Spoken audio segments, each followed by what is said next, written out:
Olá, sejam bem-vindos, bem-vindas ao IABcast, o podcast do IAB Brasil. Eu sou José Melcher, sou presidente do Comitê de Brand Safety, represento também a Samsung Ads e estou aqui hoje com o Maia, da Social Tailor e presidente do Comitê de Creator Economy. Vai ser meu co-host aqui hoje. Bora! Tamo junto. Obrigado, gente. Obrigado, IAB, aí, por toda a oportunidade. E a gente está com uma convidada incrível hoje.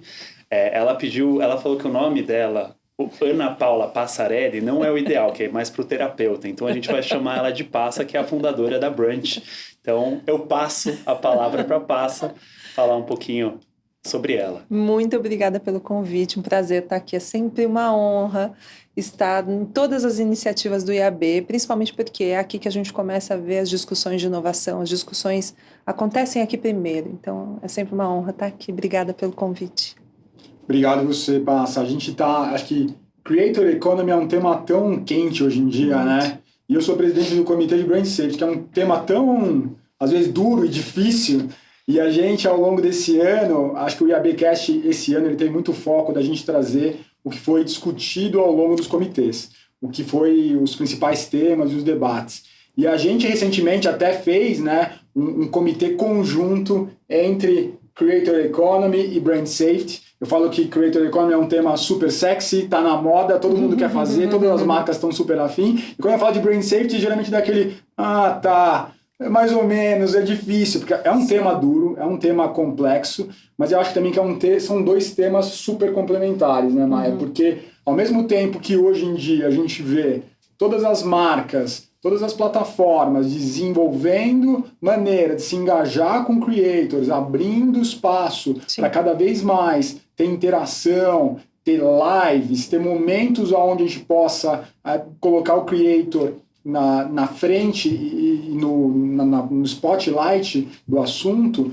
A gente tem também que garantir, do lado do Brand Safety, a segurança da marca, a segurança das plataformas e, principalmente, muitas vezes, pensar no usuário, né? Como é que a gente alinha tudo isso. E acho que aí, entrando um pouquinho, já pensando, né, nesse primeiro ponto, assim, queria perguntar um pouco a tua opinião sobre isso. A gente vê que, nos últimos anos, os creators ganharam uma relevância muito grande, né? Então, no começo a gente falava muito do creator, ele entrava e fazia tudo o que aparecia, ia por lá, e acho que você vem acompanhando essa jornada, esse crescimento da Creator Economy, principalmente como os creators cada vez mais se posicionam como marcas também, né? Como que você vê hoje, do lado dos creators, estando ajudando eles, como é que você ajuda eles a planejar a estratégia da carreira deles, com quem que eles vão se associar, com quem que eles não vão se associar, que temas são relevantes para eles ou não? Acho que a gente começa pelas dificuldades que a gente tem de definições de papéis nesse mercado, porque quando a gente fala de veículo, a gente fala do anunciante, plataforma, essas definições são muito claras. Quando a gente olha para criador de conteúdo, primeiro que a gente não consegue chegar num consenso de definição. Às vezes é criador, às vezes é influenciador, a gente não entra num consenso, até porque a gente está falando de posições distintas, ainda que elas em algum momento representem a mesma coisa, na maneira como a gente coloca isso dentro de um plano de comunicação, por exemplo. Então, para a gente conseguir chegar até numa definição de como ele vai construir aquela carreira, quais são os caminhos, o que ele topa, o que ele não topa fazer, tem um passo anterior que é entender como ele se categoriza dentro da nossa indústria, que não é, como você disse, o teu tema de Brand Safety, ele é complexo, mas se eu trouxer, descortinar a Creator Economy, a gente vai ver que ela é bem complexa também. Super. E principalmente porque a gente carece de uma regulação adequada. Não quer dizer que a gente não tenha regras que consigam, de alguma forma, dar cabo de organizar. A gente tem, mas a gente ainda está usando regras que não foram criadas para esse tipo de atividade. Então, vai desde o KNAI, para a emissão da nota fiscal, que ora você, quando vai contratar um influenciador, vai receber uma nota fiscal de editor de vídeo, ora você vai receber de datilografia, se você chamou ele para fazer, por exemplo, parte do planejamento. Tem uma série de questões que começam na regulação. E é claro que regulação vai levar tempo, porque a gente precisa de todos os elos participando. Você mesmo disse, a gente está falando de uma disciplina que ela é de interesse de muita gente, movimenta muito. Uma pesquisa recente, inclusive, feita pela RegLab apontou que o Brasil, a gente está falando de mais de 20 bilhões de reais sendo movimentados por creators. A gente está falando de um mercado bem significativo, né? Não é um mercado pequeno. E que movimenta não só esse dinheiro como receita, mas é o PIB, é emprego, é impostos, são muitas outras coisas que a gente tem no contexto. Então, parte de definir quem somos, né? O que é essa categoria, para então a gente se identificar como que eu vou construir minha carreira nisso. Porque se você partir de um entendimento só do influenciador, pensa numa escadinha de desenvolvimento, que a gente vê com muita clareza no dia a dia. Ele viraliza, começa a fazer mais vídeos, ele vai para uma imprensa forte, uma imprensa grande, começa a fazer publicidade, daqui a pouco ele lança uma linha de produtos. E aí essa linha de produtos vende na primeira semana, e depois não vende mais. Aí você pensa, ele não deu certo, mas a trilha toda de modelo de negócio não foi feita para que aquilo se sustentasse. Quem lança produto, quem é do varejo sabe disso. Um produto precisa de sustentação, precisa de campanha, precisa de uma longa jornada para você manter um produto sendo vendido ali para o seu consumidor. Uma série de coisas que a gente, enquanto marca, conhece muito bem. E que o criador, quando está entrando nessa jornada, ele também vai precisar aprender. Então, acho que tem, sim, um caminho bem natural dos criadores se tornarem marcas, e principalmente marcas que oferecem produtos e serviços para os seus clientes e não só para a sua comunidade. O grande diferencial que eles têm é conseguir criar a comunidade primeiro, antes de formar uma clientela. Falei como nos anos 90 agora. Né? A gente tentar esse entendimento de que o creator ele consegue primeiro fomentar um ideal, fomentar algo que conecta com pessoas e então coloca produto nesse lugar. Uma marca, ela nasce com um plano de negócios básico ali de vou começar a fazer um produto. Estudo praça, estudo qual é a plataforma que eu vou lançar, estudo preço, vou pensar aqui quem vai ser meu público. A jornada de lançamento de uma marca tradicional para um creator é muito diferente. E eu acho que um tem um para ensinar para o outro, tá? Mas a gente tem sim um desenho bem claro de criadores criando negócios e não só sendo espaços de mídia, que é o que a gente acabou usando, e eu digo isso, né, que a gente começou muito com o pé esquerdo. A gente sempre colocou o criador nesse lugar de espaço de mídia. E, de fato, se não fosse dessa forma, a gente não teria o mercado pujante do jeito que a gente tem. Ele é do tamanho que é, porque a gente buscou na verba da mídia o espaço que a gente está construindo aqui. Então, é, de certa forma, um jeito equivocado como forma a gente começou, mas a gente conseguiu dar grandeza para isso. A gente agora está aparando as arestas, né, e consertando algumas coisas, e entendendo que hoje o Brasil, ele tá todo mundo de olho no que a gente está fazendo, quando se fala de creators. Todo mundo quer prestar atenção, o que o Brasil está fazendo? Por quê? Porque a gente é uma máquina de engajamento. A gente é uma máquina de construir comunidade, a gente sabe fazer isso muito bem. E tá aí talvez um dos segredos dos criadores quando a gente está falando de gerenciamento de negócio e de criar novos negócios. Faz todo sentido. Eu queria até pegar um gancho do que você falou, Passa, porque essa visão que a gente tem dos creators do Brasil em relação ao resto do mundo, eu lembro muito de frequentar, desde VidCon até XSW e tudo mais, e não encontrar necessariamente o nível de criatividade que a gente tem aqui, né, com os creators. Então, claro, do ponto de vista de empreendedorismo, né, eu acho que tudo bem, eu acho que eles estão, olhando para os Estados Unidos, eu acho que eles estão mais evoluídos, mas nesse sentido, esse sabor, esse jeitinho, assim, de fazer as coisas do brasileiro para a Creator Economy é muito diferente, muito diferenciado em termos de engajamento. E aí eu queria pegar um gancho, na verdade, de algo que você não falou aqui, mas no nosso último comitê, junto com o Brand Safety, você usou o termo híbrido, né, para o creator, que ora se comporta como influenciador, ora celebridade, ora produtor, ora veículo, e eu entendo que um dos maiores desafios é definir essas nomenclaturas. Isso. Mas que outros desafios nesse contexto de segurança da marca você enxerga na Brand hoje em dia, ou junto com os creators, como sendo os maiores desafios ou os principais? Uau. Eu falo da nomenclatura porque ela sempre quando a gente sabe dar nome para as coisas, fica mais fácil da gente endereçar o problema. depois de depois de nomeado o problema, a gente precisa começar a criar planos de ação. E eu acho que é aqui que a gente tem um grande enrosco no mercado todo, tá? Não acho que isso acontece só do lado dos criadores. Acho que isso acontece em todos os pontos de contato do anunciante, entre o anunciante e o criador. Todo mundo está pedalando e escorregando um pouquinho nisso, que é na capacidade de criação e de cocriação que existe nesse desenho todo. Então, quando você pega o trabalho que o criador faz, que é fazer uma criação e gestão de comunidade, como ninguém consegue fazer, e simplesmente coloca isso de lado e dá um briefing para ele ler de do's and don'ts, você está jogando para fora a maior potência que o criador tem para entregar na sua campanha. Segundo, a gente reduz o trabalho do criador à campanha.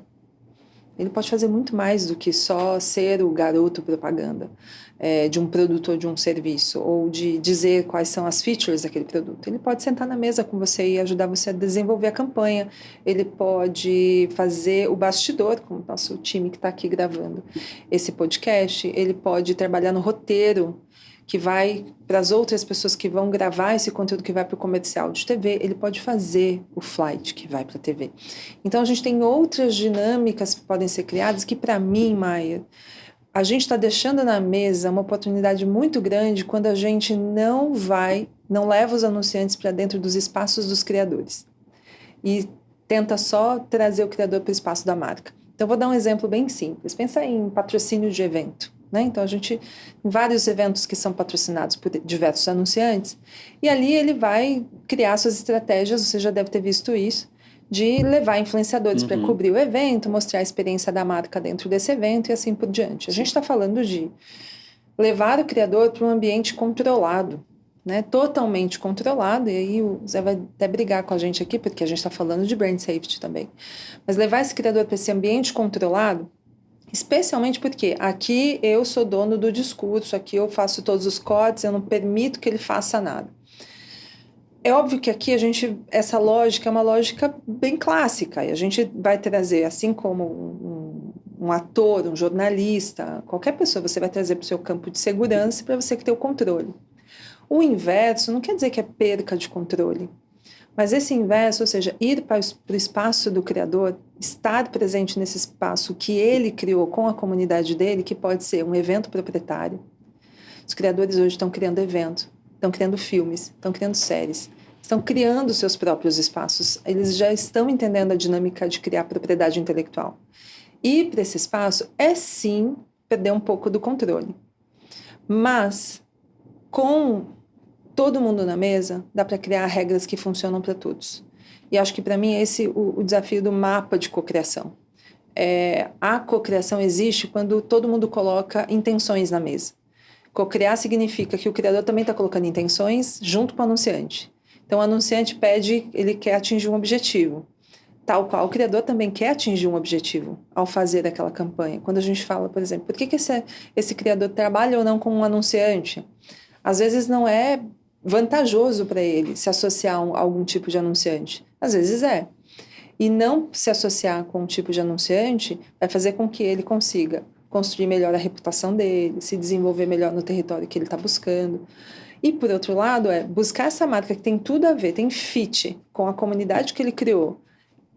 A marca se deslocar para o ambiente desse influenciador, para mim, acho que é o grande dinheiro que a gente está deixando na mesa hoje, que são os criadores começando a criar seus espaços proprietários, suas dinâmicas de conteúdo que não dependem necessariamente de plataformas. Eles já estão criando eventos, estão criando todos os outros espaços e começar a levar essas ativações de marca para os espaços dos criadores, que eu ainda acho que são poucos. Então, quem pegar esse lugar, esse espaço agora, vai se consolidar com muito mais rapidez. Sabe aquela dinâmica do oceano azul, né? Ninguém está olhando, está ali aquela imensidão. É difícil, mas tem coisa para pegar e que eu acho que tem muito dinheiro ficando na mesa ali. Total. E você estava falando, eu estava pensando, né? Acho que a gente vê cada vez mais as marcas querendo abraçar a cocriação com os creators. Sim. Acho que recentemente o novo CEO da Unilever falou, eu quero gastar 20 vezes mais. 20 vezes mais com creators, a gente tem que direcionar para isso. Isso muda processos. Muito. Isso muda a forma como a gente pensou o marketing. E acho que o que eu queria ouvir um pouco de você, porque isso muda também a forma como a relação entre os principais agentes do ecossistema está estabelecida. Porque faz todo sentido o que você está falando. Eu quero falar sobre um tema. Eu vou trazer uma pessoa, um creator, que conhece muito sobre aquele tema e que é autoridade, que criou uma comunidade sobre aquilo. Ele vai me ajudar a criar aquele material. Mas aí eu começo a entrar numa zona cinzenta. Sim. Que eu acho que quando a gente fala de Creator Economy, uma das coisas mais interessantes que tem é a quantidade de zonas cinzentas que tem. Sim. E uma das principais zonas cinzentas que a gente tem, talvez uma das mais sensíveis, é com relação às agências de publicidade. Sim. Porque as agências de publicidade, e no Brasil, assim como a gente tem uma economia social pujante, a gente também tem uma economia criativa pujante. A gente tem uma criatividade que é reconhecida globalmente como uma das melhores do mundo. E a gente também tem um certo controle, porque o nosso modelo de agências no Brasil é um modelo onde criação e mídia trabalham juntos, diferentes de outros lugares do mundo. E cada vez mais, as marcas também querem que as agências participem do processo. Mas quando você coloca numa mesma mesa para criar criador, agência, e aí a agência, o criativo da agência, o mídia da agência, todo o pessoal do time do cliente, Sim. como que você vê essa relação? Porque ela é uma relação super complexa. E onde vai cada papel de cada um, quais são as barreiras, ou não tem barreira, tem que saber trabalhar junto. Que bons exemplos você já viveu nesse sentido, e que maus exemplos também, né? Que não deu certo, o que você viu aí? Acho que a gente tem uma revolução em curso. E essa revolução não diz respeito só à maneira como a gente vai co-criar, mas também de olhar todo tipo de regra que foi construída até aqui, que define papéis. Quando a gente fala do papel da agência, ela por muitos anos foi colocada, interpretada, inclusive de maneira equivocada, como um intermediário. Alguém que atravessa, que atrapalha. Mas a gente já viu, inclusive, bons exemplos de agências, tanto criativas quanto os birôs de mídia, que conseguem se posicionar como parceiros estratégicos do anunciante. E também do veículo, e também da plataforma, e também do creator. Entender que a gente tem novos papéis que a gente também precisa adquirir, né? Novas habilidades que a gente precisa adquirir, elas vão ser diretamente atravessadas por colaboração. Acho que a gente viveu muito tempo olhando para a criatividade como um Olimpo, algo que só é determinado, feito, alocado em uma única unidade, departamento dentro da agência. É o dom de poucos, né? E acho que a gente vive, com os creators, a gente percebeu que não é bem assim. E isso causa medo, gente. Isso causa medo, porque ele muda a estrutura de poder da criatividade. E eu acho que o desafio todo aqui é menos a gente sentir medo disso e mais como que a gente pode entender a construção coletiva que creators podem ensinar para a gente enquanto indústria criativa. Porque se tem uma coisa importantíssima nessa dinâmica toda que a gente tem de mercado, é que se a gente não aprender a colaborar, não vai ter mercado para todo mundo. Porque todo dia nasce uma agência, nasce e morre, né? Todo dia nasce e morre uma agência. Mas a gente está com dinâmicas de trabalho, futuro do trabalho que são distintas e a gente vai precisar ter mais essa interlocução. Uma das coisas que a gente usa quando a gente vai fazer um trabalho de cocriação é um documento mesmo, chama mapa de cocriação. Esse é um mapa de intenções. E lá o cliente e o criador têm que dizer o que eles topam e o que eles não topam fazer. Que legal. E dizer o que topa e o que não topa fazer dos dois lados muda o jogo. Porque até então, tudo que a gente recebe, do lado do criador é assim. Ele recebe um documento de briefing com do's and don'ts, o que ele pode e o que ele não pode dizer. Nesse sentido de um mapa de cocriação, onde a gente tem intenções compartilhadas, o criador também diz o que ele topa e o que ele não topa fazer. E isso é garantir segurança dos dois lados. Quando a gente fala de brand safety, a gente também olha para a segurança como um todo da comunicação dessa campanha, de ponta a ponta.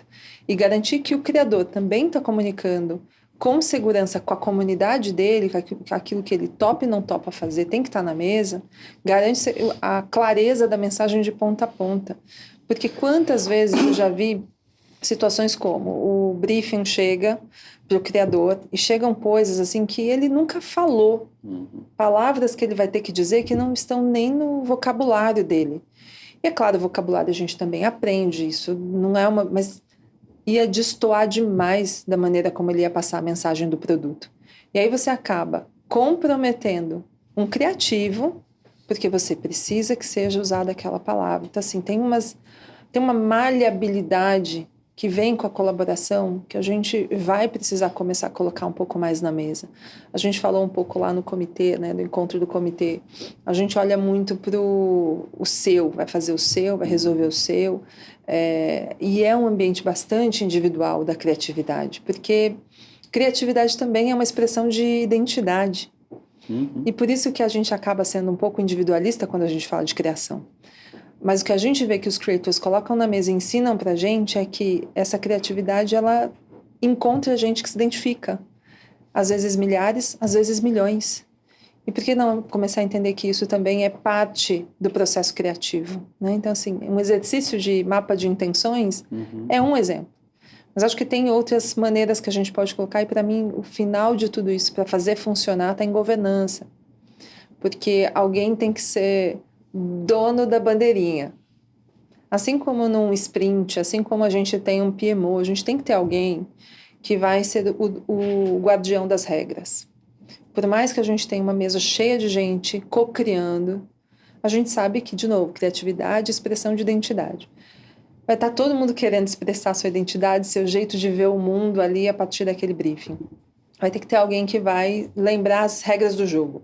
Tem que ter isso, né? Então, se a gente respeitar regras do jogo e colocar as pessoas para colaborar mais do que para competir, acho que a gente consegue ter um resultado um pouco mais eficiente. Mas você acha que as agências estão abertas para isso? Então, você acha que elas hoje em dia estão co-criando ou ainda você vê muito redator fazendo o discurso que o creator tem que falar?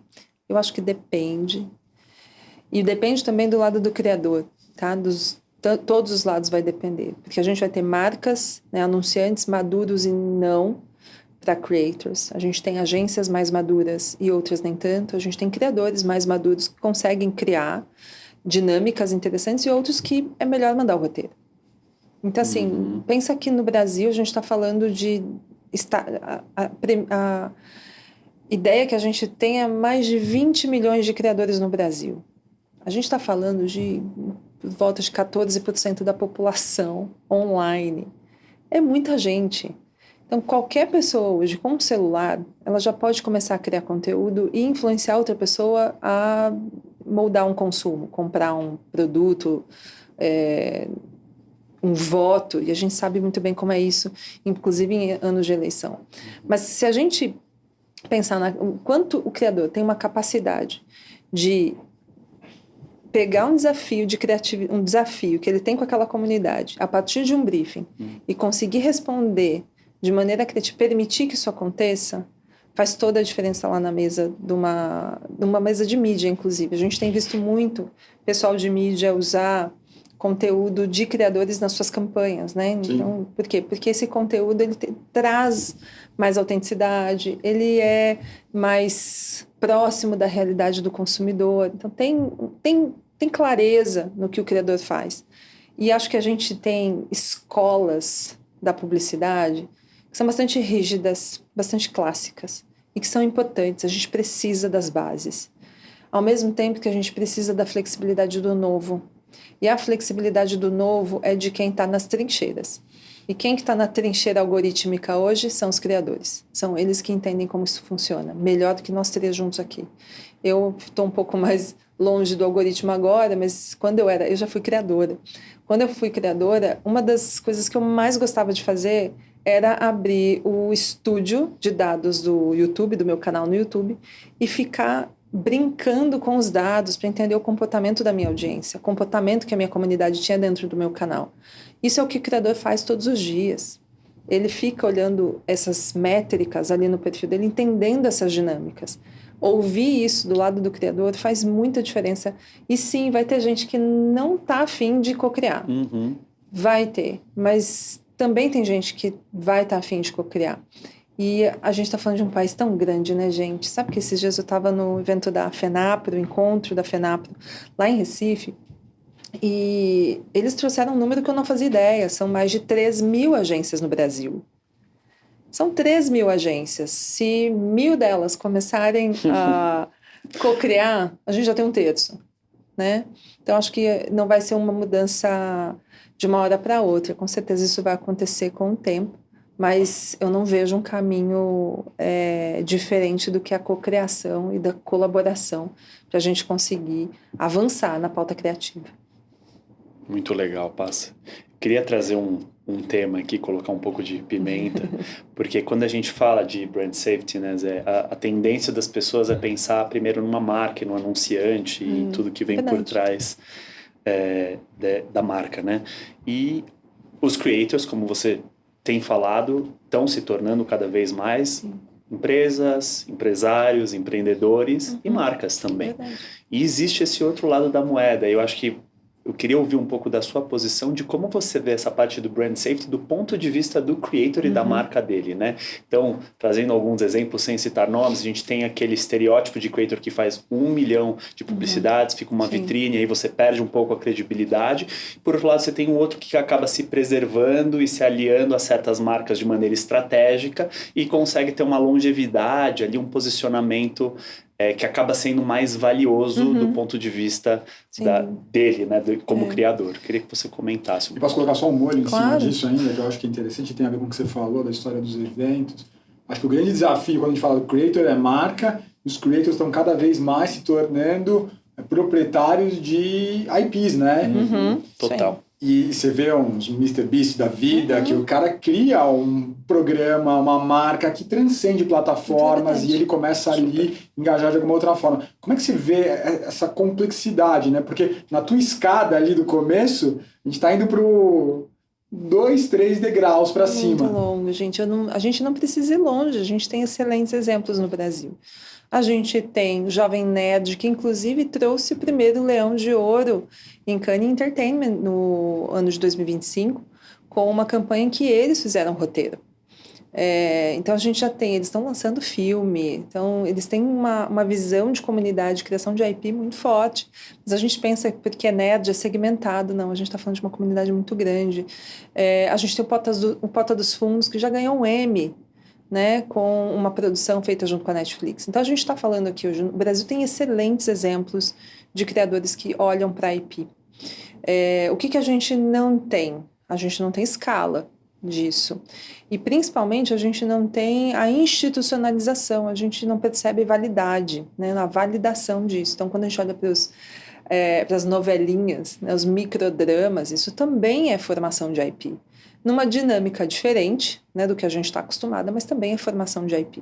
Então, tudo que diz respeito ao que a gente na Brand chama de IP Economy, né, que é a integração desse olhar de propriedade intelectual dentro da Creator Economy, ou seja, criar ecossistemas de negócio para os IPs, é uma visão. Vou jogar agora um açúcar na nossa conversa, para pimenta, o molho. É uma visão até um pouco mais adocicada, eu digo adocicada para a gente dar um pouco da leveza, do que geralmente a gente vê daquele sisu do licenciamento.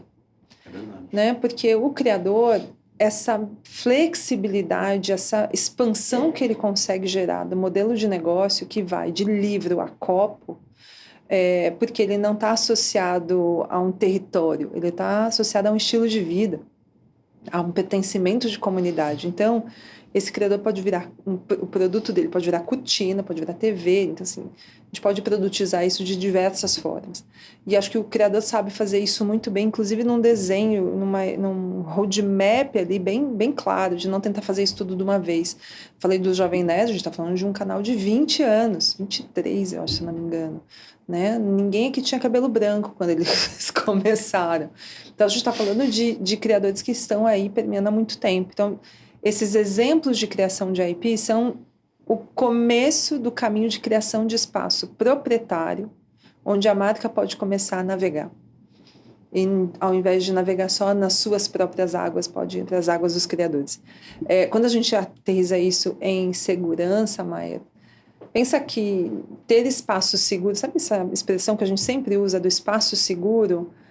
É uma premissa muito importante quando o criador está se tornando um negócio. Porque numa jornada bem linear, o que geralmente acontece com o criador? Ele começa a criar conteúdo e ele cria conteúdo por 5, 10 anos e vai ganhando um dinheirinho. Chega um momento, nesses 10 anos, se ele não desistiu, porque muitos param no caminho, ele começa a ganhar tração. Por quê? Porque ele já tem inventário, porque ele já construiu comunidade. Então, ele começa a ganhar tração. Quando ele começa a ganhar tração, é um momento que ele tem que olhar assim, pera, mas o meu negócio não é só postar vídeo. O meu negócio, ele pode ser, como nos Estados Unidos os criadores têm se posicionado, pode ser uma media company. Eu posso me posicionar aqui como um distribuidor de conteúdo, que é diferente de veículo. E aqui no Brasil, ainda mais específico, porque o veículo ele tem regulação específica. Para se posicionar como veículo, você precisa de um editor-chefe responsável pela sua pauta toda. Entendeu? Assim, não é simples assim, vou ser um veículo. Então, tem dinâmicas que são diferentes. Então, assim, ali, o desenho de Media Company começa a criar uns espaços mais seguros exatamente pensando em brand safety. Porque se eu tenho um pouco mais de regulação dentro do contexto de veículo, de mídias company, até o anunciante se sente mais confortável de estar nesses lugares. Né? O que a gente está vendo, inclusive aqui no Brasil, é uma retomada do jornalismo independente. Né? As marcas também, tem um jornalismo independente, as newsletters e Substack que também têm crescido bastante. Super. Jornalistas que antes escreviam em veículos estão criando suas próprias newsletters e começando a construir uma comunidade proprietária, de novo, para que a marca possa estar em um lugar proprietário desse criador. Eu acho que tem um lugar que a gente tem regras. A gente não tem todas que a gente precisa para dar cabo da creator economy como um todo. Mas quando a gente olha para veículos, a gente tem algumas. Quando a gente olha para produtoras, a gente já tem. Então, a gente pode ir montando um grande inventário de regras que podem responder e garantir segurança. E para mim, acho que regra não é uma coisa que vai tolir os criadores. Não vejo dessa forma. Pelo contrário, eu acho que boas regras, e acho que é isso que a gente precisa, de boas regras. Boas regras vão ser interessantes, frutíferas para o desenvolvimento dos criadores. Inclusive para que a gente consiga criar linhas mínimas e justas de trabalho para todo mundo. Porque acho que é isso que a gente não tem. Por isso que a gente tem uma desigualdade tão grande, né, hoje no mercado. Concordo, acho que quando a gente fala de regra, a gente está falando no meio dos parâmetros, né, os guardrails, assim, isso, precisa. Aqui esses limites dentro daqui, acho que tem muita coisa para a gente fazer. Acho que a gente está chegando meio no final já. Estamos no fim. Acho que a gente queria ouvir um pouco do teu pensamento final sobre Creator Economy, acho que olhar para o futuro um pouco, do que você está vendo. A gente falou bastante sobre evolução, alguns desafios que a gente está vivendo hoje, sim, as integrações com as marcas, brand safety. O que você vê de desafio para o futuro? Para onde vai parar esse negócio que a gente achava que é só um negócio de criador? Olha o tamanho que virou hoje em dia, e o tamanho de receita que movimenta, quanta gente envolvida. A gente estava conversando também lá no comitê. As crianças, hoje em dia, você conversa com um monte de crianças. O que você quer ser? Eu quero ser creator, eu quero ser youtuber, eu quero ser... Assim, virou uma profissão, a gente vê universidades trabalhando isso. Onde você acha que vai caminhar? Acho que tem um desafio de propriedade que está na mesa de todo mundo, tanto dos anunciantes quanto dos creators. Por que eu falo propriedade? Porque os últimos 20 anos da Creator Economy, quando a gente nem chamava assim, né, eram as blogueiras, e depois viram os youtubers. Acho que esses 20 anos a gente construiu e os criadores construíram seus negócios dentro das plataformas. E plataforma, ela é um ativo importante para o criador, para construir comunidade, para expandir a audiência, mas não entender um espaço proprietário para começar a construir uma relação de tráfego também, para onde ele está levando essa comunidade, é abrir mão de segurança do próprio negócio. Pensa você que é uma loja de produto, e aí bate na tua porta o dono da loja e fala assim, vendi a loja, você tem que sair amanhã. O que você faz com o seu estoque? O que você faz com o teu cliente que já conhecia o teu endereço, já sabia onde era? Então, assim, a gente está muito ainda concentrado nessa ideia das plataformas, da criação plataformizada. E aí acho que é um mix disso, plataforma como o canal, e é assim que o varejo enxerga, plataforma como canal para um lugar proprietário. E esse lugar proprietário, ele pode ser um lugar, ele pode ser um IP. Para mim, as minhas fichas que eu colocaria, que é o dinheiro que está ficando na mesa, são esses lugares proprietários que os criadores estão começando a criar, sejam os seus encontrinhos, né, da maneira mais simplista, assim, é ele chamar a comunidade dele para uma tarde para ler livro no parque, porque nenhuma marca está olhando para esse momento. Sabe, a gente estuda muito, né, os momentos em que a gente pode se conectar com o nosso consumidor, que não são só momentos de interrupção, mas que também a gente consegue participar. Então, o criador, ele é um ótimo vetor de criação de momentos de conexão. E ele vai conseguir criar isso como ninguém. Por quê? Porque ele é o líder da comunidade. Então, acho que olhar para a IP Economy, o criador, criando um ecossistema de propriedades em que a marca começa a fazer parte disso, então como um parceiro de negócio, e não só como um anunciante.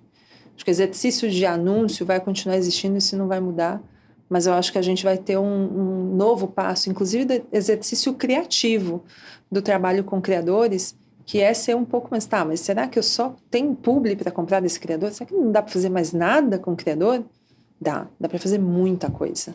Mas também é isso, mercado em desenvolvimento, imenso, não é pequeno, mercado imenso que vai ter todos os seus desafios regulatórios, institucionais, assim, e mercadológicos, que teremos, educacionais, que também tem, porque basta um celular para começar a trabalhar com isso. Então, a gente vai ter realmente desafios de working skills no dia a dia, mas que pelo contrário, eu fico animada com esses desafios, porque é um mercado que ainda tem muito para crescer. Diferente seria se a gente estivesse com ele saturado. Não tem mais para onde ir. Creator Economy tem muito para avançar ainda. Eu acho que é isso que deixa mais animado tanta gente que está querendo trabalhar com isso. Sim. Gente, eu posso ficar aqui mais 1 hora. Eu acho que tem muito assunto. Eu amo essa efervescência da Creator Economy, mas acho que foi super válido a gente fazer esse cross e falar um pouco de brand safety também, porque é o pano de fundo que possibilita a gente conseguir desenvolver esse mercado, enfim, de uma maneira segura para todos os lados, para todos os stakeholders.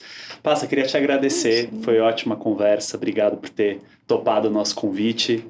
Zé, obrigado também. Obrigado a você, IAB. foi demais. Obrigado, Pança. Não, imagina. Foi super rico, acho que deu para aprender bastante. Você já está imerso mas só aprendendo. nesse mundo, mas para mim também foi super legal. Obrigado pela sua generosidade. Super prazer estar aqui, gente. Podem me chamar sempre. Esse assunto ele é mega importante e a gente precisa dar cada vez mais luz para ele. Boa, obrigado. Bom, pessoal, brigadão para toda a nossa audiência. Fiquem ligados aí para os próximos episódios do IABcast e a gente se vê por aí.